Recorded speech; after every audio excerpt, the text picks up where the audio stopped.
السلام عليكم ورحمة الله وبركاته. ازيكم؟ عاملين ايه؟ يا رب تكونوا بخير.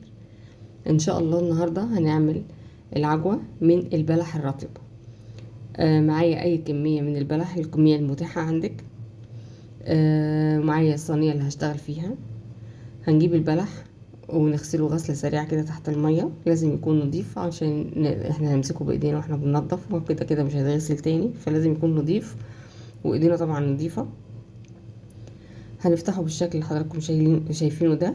هنشيل منه النوى ونفرده بالطريقة دي. استخدامات طبعا العجوة كتير، احنا بنستخدمها في المعجنات تقريبا كتير، في انواع كتير من المعجنات، بنستخدمها في المعمول، بنستخدمها في الكحك، ممكن نعمل منها المنين، نعمل منها حاجات كتير قوي، فاستخداماتها كتير.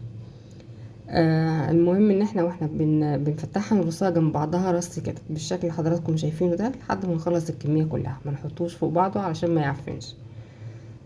هنسيبه بقى كده. انا كده كنت عاملاه بالليل، فهحطه على البوفيه عادي واروح عامله عليه. انا عندي قماشه تل، هفردها عليه واشبكها بالمشابك كده من الاحراف، منعا لوجود اي حشره، دبانه، ناموسه، ما يجيش عليه تراب، ما يجيش عليه اي حاجه.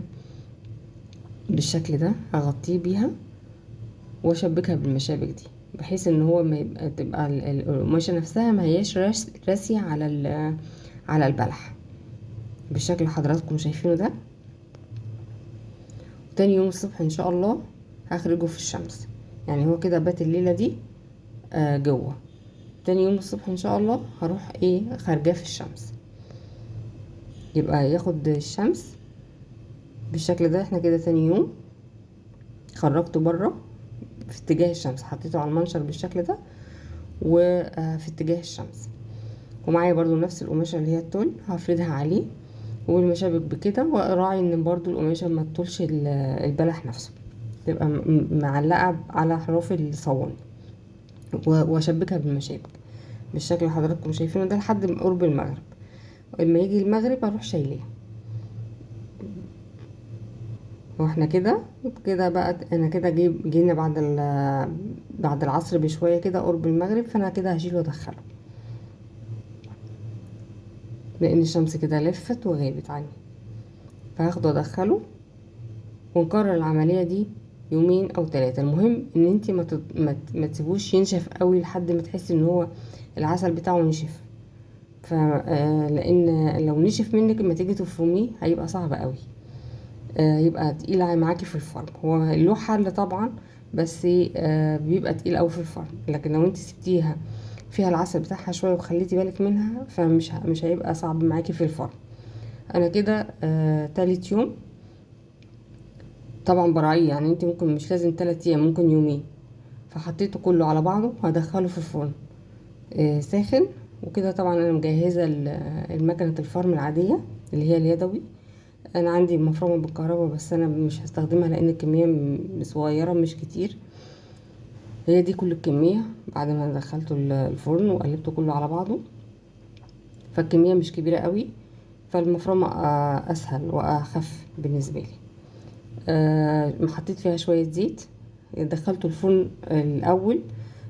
لما دخلته الفرن ما قعدش اكتر من دقيقه ونص بكتير، يعني يا دوبك يسخن على نار هاديه جدا. الفرن ساخن والنار هاديه تحته جدا جدا، تمام.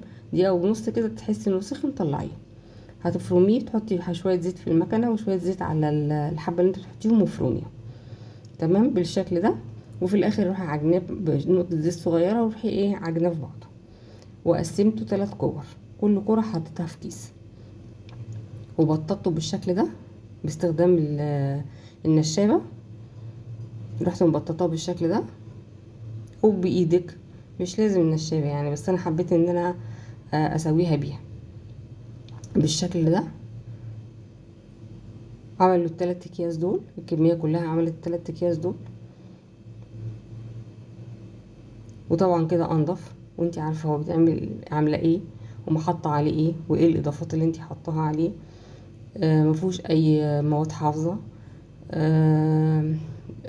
طري جدا ولين، ما هوش ناشف ولا حاجه، بالطريقه اللي انا عاملاها دي. ويعتمد ان انا هنول اعجابكم، والى اللقاء في فيديو جديد.